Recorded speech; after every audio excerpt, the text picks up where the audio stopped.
एक होती है कि आज़ादी, मतलब आप इंडिपेंडेंस, जैसे 1857 की यहाँ पे रिवॉल्ट हुई थी, उसमें उन्होंने रिवॉल्ट किया था कि that we want kind of independence. ठीक है। यहाँ पे आपके पास अगर एक बुक है, अगर आप में से किसी ने पढ़ी हो, व्हाई नेशन फेल, तो वहाँ पे वो इंस्टीट्यूशंस की बात करता है। वो कहता है कि वहाँ पे जो इंस्टीट्यूशंस थे या जो उनकी पार्लियामेंट थी, वहाँ पे लोकल्स की रिप्रेजेंटेशन थी इवन इन 1776।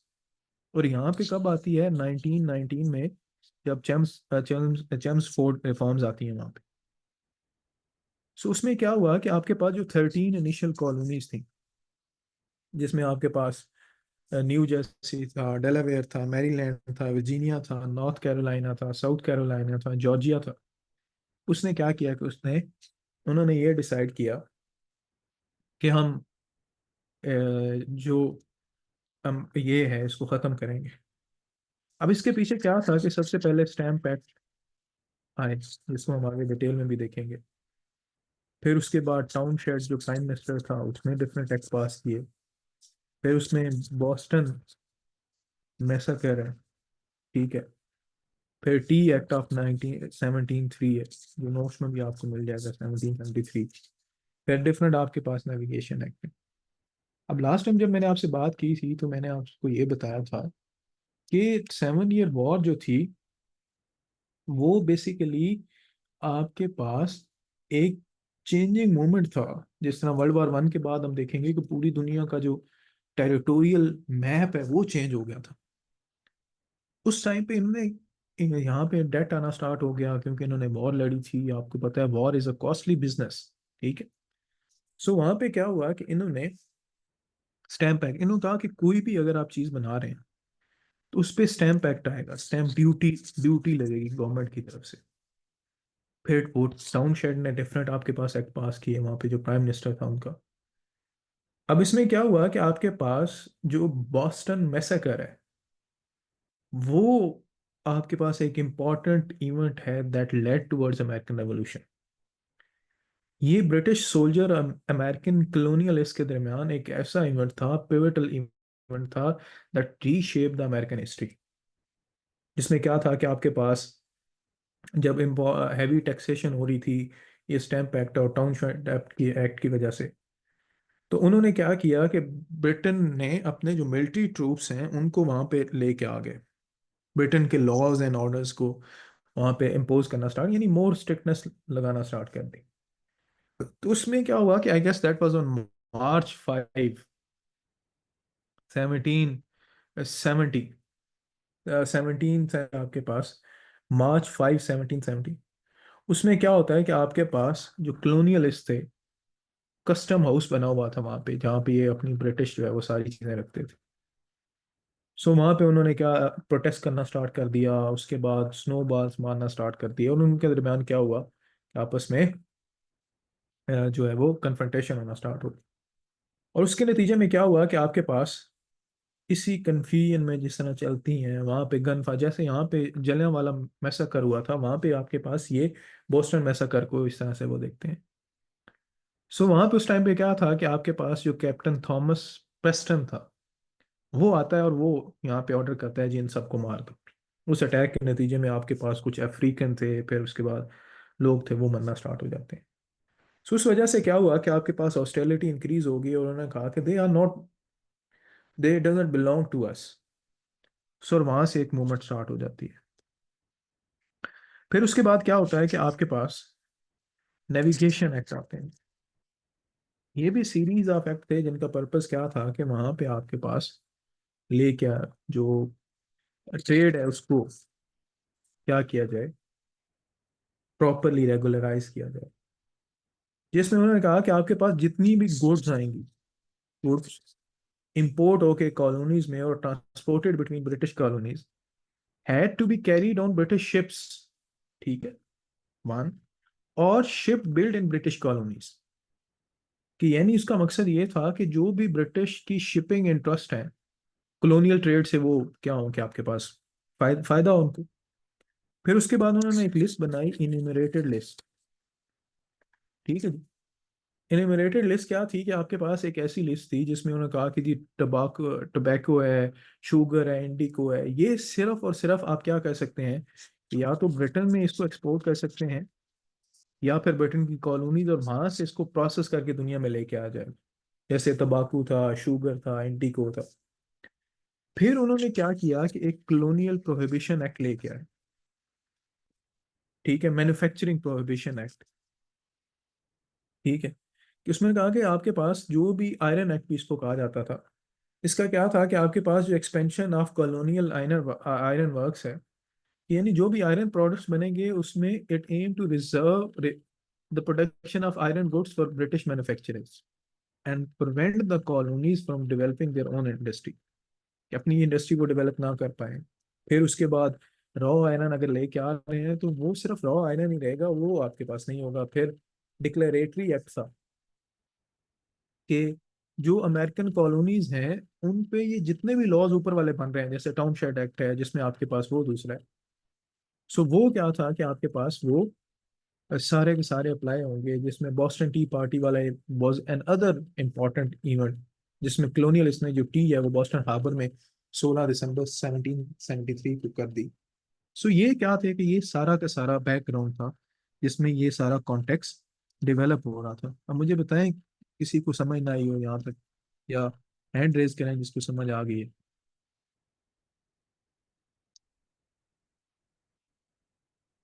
बताएं जी किस किस को समझ आ गई है।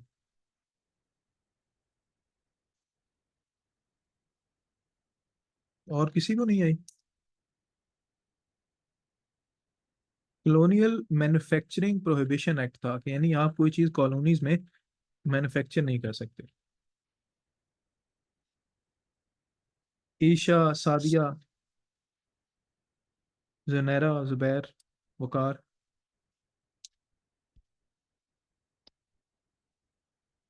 नेविगेशन एक्ट का मतलब ये था कि आप ना फॉर एग्जाम्पल ये कॉलोनी है, कोई मैरीलैंड कॉलोनी है, अब वो स्पेन के साथ ट्रेड करना चाहती है, तो वो ब्रिटेन ने ये लॉ पास किया कि वो ब्रिटेन के परमिशन के बगैर वो उसको नहीं कर सकती। ठीक है, in simplest term this is navigation act.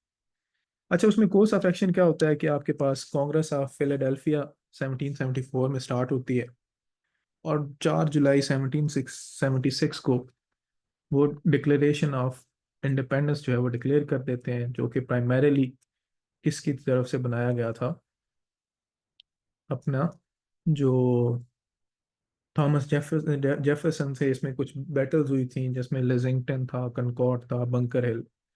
Foreign आपके पास फ्रांस, स्पेन और नेदरलैंड जो है उन्होंने अमेरिकन कॉलोनीज को सपोर्ट किया, और कुछ आपके पास इंपॉर्टेंट की फिगर्स थी, और it ended with treaty of Paris 1783। अब इसमें जो सबसे इंपॉर्टेंट पार्ट है, ठीक है, वो था कि हाउ इट इम्पैक्टेड ब्रिटेन। सबसे पहले क्या है इसका पॉलिटिकल इम्पैक्ट था। पॉलिटिकल इम्पैक्ट तो एक बहुत बड़ा इम्पैक्ट ये था कि अमेरिकन कॉलोनीज, यानी आपके पास पूरा एक अमेरिकन कॉन्टिनेंट है, वहां से आप लेके आ रहे हैं, और आपके पास जो ग्लोबल आपकी स्टैंडिंग है और जो कॉलोनियल एम्पायर है वो सारा इस पे डिपेंडेंट था। और उसके बाद ही आपके पास यहाँ पे भी मूवमेंट स्टार्ट होती है ना, अहमद शाह से सैयद अहमद शहीद और बरेलवी, और वो जो दूसरे मूवमेंट यहाँ पे स्टार्ट करते हैं, और डोमेस्टिक अनरेस्ट स्टार्ट हो जाता है, क्योंकि आपके पास 7 8 साल अगर आप उस वॉर में रहते हैं तो लोग तंग आ जाते हैं। और इसी वजह से क्या हुआ कि आपके पास गवर्नमेंट चेंज होना स्टार्ट होगी। ठीक है, गवर्नमेंट चेंज होगी जिसमें आपके पास जो लॉ नॉर्थ है वो गवर्नमेंट आती है। लेकिन इससे भी ज्यादा जो इसका इम्पैक्ट था वो था आपके पास इकोनॉमी पे। आपके पास इकोनॉमिक इम्पैक्ट था कि वॉर डेट होना स्टार्ट हो जाता है, फाइनेंशियल स्ट्रेन होना स्टार्ट हो जाती है, ट्रेड आपके पास लूज हो जाती है, और इसी वजह से आपके पास इनकी जो इंडिया पे डिपेंडेंस है वो ज्यादा। ठीक है, यानी वॉर की वजह से आपका डेट जो है वो ऑलमोस्ट 150% इंक्रीज होता है। ठीक है, फिर उसके बाद इसकी वजह से उन्होंने क्या करना स्टार्ट कर दिया, उन्होंने लोकल्स पे टैक्सेशन करना स्टार्ट कर दी। ठीक है, उन पे ज़्यादा टैक्सेशन करना स्टार्ट कर दी। फिर उसके बाद जो सब्सिडीज थी वो कम करना स्टार्ट कर दी, and that was the moment जहाँ पे it led toward industrial revolution. एक तो वो फेज था ना कि जहाँ पे स्टार्ट हुई थी इंडस्ट्रीज, अब तो उन्होंने कहा कि अब हमें खुद भी काम करना पड़ेगा। ठीक है। फिर उसके बाद आपके पास जो दूसरा एक मेजर आता है वो था आपके पास सोशल इम्पैक्ट। कि सोशल में आपके पास उन्होंने कहा कि आपके पास जो लॉयलिस्ट हैं, कि जो वहां पे मौजूद थे वो वापस आ गए ब्रिटेन में, कई लॉयलिस्ट हैं, और उसकी वजह से इनकी पॉपुलेशन पे एक और जो आता है। फिर अबॉलिशनिस्ट मूवमेंट्स आना स्टार्ट हो जाती हैं कि वो कहते हैं कि यहाँ से वो मोनार्की को आप क्या करो, खत्म करो। देन उसके बाद क्या था, क्लास स्ट्रगल स्टार्ट हो गई कि जो आपके पास वॉर है, टैक्सेशन है, उसके बाद पूरी की पूरी आपके पास जो डिस्ट्रप्शन कॉज हुई। ठीक है जी। उस सारे में आपके पास ये पूरा का पूरा फिनोमेना इस तरह से स्टार्ट होता है। ये जब आपके पास सारा प्रोसेस स्टार्ट होता है, इसकी वजह से उनकी एक फॉरेन पॉलिसी पे भी इम्पैक्ट होता है। ठीक है। फॉरेन पॉलिसी से किस तरह आपके पास पहला लॉस ऑफ प्रेस्टीज, उनकी पूरी की पूरी प्रेस्टीज है वो लूज हो जाती है। फिर उसके बाद यूरोपियन राइवलरीज जो हैं वो दोबारा ब्रिटेन को यहाँ पे लेके आता है और दूसरी कॉलोनीज पे ये डिपेंडेंट होता है जी। ठीक है जी। यहाँ तक क्वेश्चन है तो पूछ लें, नोट्स में आपको मजीद डिटेल्स भी मिल जाएंगी इस पे। अब ये जिन्हों अब्राहिम, आपने पढ़ा था ना इसके बारे में कंसाइज हिस्ट्री से? यस सर, कंसाइज हिस्ट्री से तो नहीं पढ़ा था, लेकिन सर दूसरे अदर नोट्स से पढ़ा था सर। वो यूएस हिस्ट्री मैंने पढ़ी थी ना, इसलिए उससे कवर किया मैंने था। आपको एक बुक भेजी थी कंसाइज हिस्ट्री, विकास ने शेयर नहीं की आप लोगों के साथ? वो शेयर की थी सर। किस किस ने पढ़ खोल के देखी है? सर मैंने चेक किया है, मैंने कॉपी उसका बनाई है, लेकिन पढ़ा नहीं है। अच्छा, और किसी ने खोला है उसको? हमारा आप मुझे बताएं कि इसमें क्या आपको मतलब, क्या आप क्या ऐड करना चाहती हैं, या क्या आपका अपना कुछ ऐड या कोई पर्सपेक्टिव देना चाहें? Sir, basically, I just read that book not thoroughly. I was just passing through the pages, and there were mentioned few subjects like a French Revolution and Napoleon and Glorious Revolution, the American भी था उसमें? constitutional। जी जी। मतलब जी जी। काफी major heads वहाँ पे थे, लेकिन मैंने उनको ज्यादा डीपली स्टडी नहीं किया। मैंने कहा उनको I will see them later on, तो बस लेकिन थोड़ा मैं सा आपको ना इसी टॉपिक्स। वजह से थोड़ा सा टाइम देता हूँ, क्योंकि हम अभी जो जैसे ही हम नेक्स्ट वीक से ऑनवर्ड हम फ्रीक्वेंट क्लासेस रखेंगे, ताकि आपका सिलेबस जो है वो जनवरी के फर्स्ट वीक तक कंप्लीट हो जाए। तो अगर आप साथ साथ चीज़ें नहीं पढ़ेंगे ना, तो ना तो आपकी बेस बनेगी, और ना ही आप, purpose of this session is not कि जैसा आप गो थ्रू करें, मेरा मकसद ये है कि आप उसको तैयार करें। ठीक है। उसमें जो टाइम फ्रेम होता है, यानी पिछले वीक में एक क्लास हुई, फिर उसमें आपको पूरा दिया topics, hardly believe you me there are only 14 to 15 topics in British history, but if you have not read them thoroughly तो आपके लिए थोड़ा सा मुश्किल हो जाएगा वो। तो प्लीज उसको। Sir, the book that you shared lately, जो उससे पहले जो बुक आपने पहले शेयर की थी उसको मैंने किया है सारा, उसमें से मैंने नोट्स मेकिंग भी की है। But the second one book उसको जस्ट गो थ्रू किया, उसको इतना नहीं देखा मैंने। लेकिन जो नहीं नहीं, फर्स्ट मैं बुक है आप जिसमें डिटेल्ड है, उसको जी मैंने जी। किया, नोट्स मेकिंग भी उसमें से की है मैंने, उसको जी जी। काफी किया तो डिटेल में। यही आपको पहले मैं आपसे यही रिक्वेस्ट दोबारा आप सबसे करूंगा कि आप पहले उसको पढ़ के आएंगे ना, तो आपके माइंड में क्वेश्चन भी होंगे, प्लस आपके माइंड में वो हिस्ट्री बैठ जाएगी। ठीक है। पर्पस इज कि आप हिस्ट्री को क्रैम करने की बजाय उसको सीखें, लर्न करें, उसमें देखें अच्छा इसमें ये डेवलपमेंट इस तरह हो रही है, ये इस तरह हो रही है। So I guess that will be better. अब मैं आप सब लोगों ने एक काम करना है, कल आपने French revolution I guess 8 to 9 pages हैं जैसे उसके, वो आपने कल पढ़नी है। कल हम फिर फ्रेंच रेवोल्यूशन डिस्कस करेंगे। Any question? No sir, sir बिल्कुल इसको गो ठीक है। थ्रू अब करके आप आएंगे। जी, आप सब लोगों से रिक्वेस्ट भी कर सकता हूँ मैं, क्योंकि देखें, again I am not saying कि खत्म करने में ना, बिलीव यू मी, अगर ब्रिटिश हिस्ट्री खत्म करनी हो ना, ये रिकॉर्डेड लेक्चर्स भी पढ़े हैं, नोट्स भी हैं, I can just do it in 1 week. कि 7 दिन में अगर 3 से 4 क्लासेस 3 घंटे की मैं लूँ ना, उसमें आपका ये पूरा, इस देखिए मैं आपको टॉपिक्स गिनवाता हूँ। फ्रेंच रेवोल्यूशन है, इंडस्ट्रियल रेवोल्यूशन है, फिर उसके बाद हमारी पार्लियामेंट्री रिफॉर्म्स आ जाएंगी, दूसरा फेज कंप्लीट हो जाएगा। तीसरा है सोशल रिफॉर्म्स हैं कि जी फलां प्राइम मिनिस्टर ने क्या रिफॉर्म्स की, फलां ने क्या की, क्वीन विक्टोरिया ने क्या किया, चार्टिस्ट मूवमेंट क्या थी, मेथोडिस्ट मूवमेंट क्या थी, ये कुछ टॉपिक्स रिलेटेड है। It can be done in one go up to 2.5 hour. फिर उसके बाद वर्ल्ड वार 1 आ जाएगा, वो पूरा, यानी एक 3 का, फिर दूसरा आपके पास 3 घंटे का, तीन तीन तीन तीन 2 से 2.5 घंटे में हम इसको कंप्लीट कर सकते हैं। बट द पर्पस इज कि आप उसको अब्जॉर्ब करें, आप उसको इंटरनलाइज करें। वो कब होगा, जब आप मेरे साथ चलेंगे, जब आप थोड़ा थोड़ा ये काम, बिकॉज आप इसको एज अ फन एक्टिविटी लें कि यार ठीक है, वैसे ही एक टॉपिक पेपर साथ में देना है, वो तैयार हो गया, ठीक है जी। देखें सादिया, जब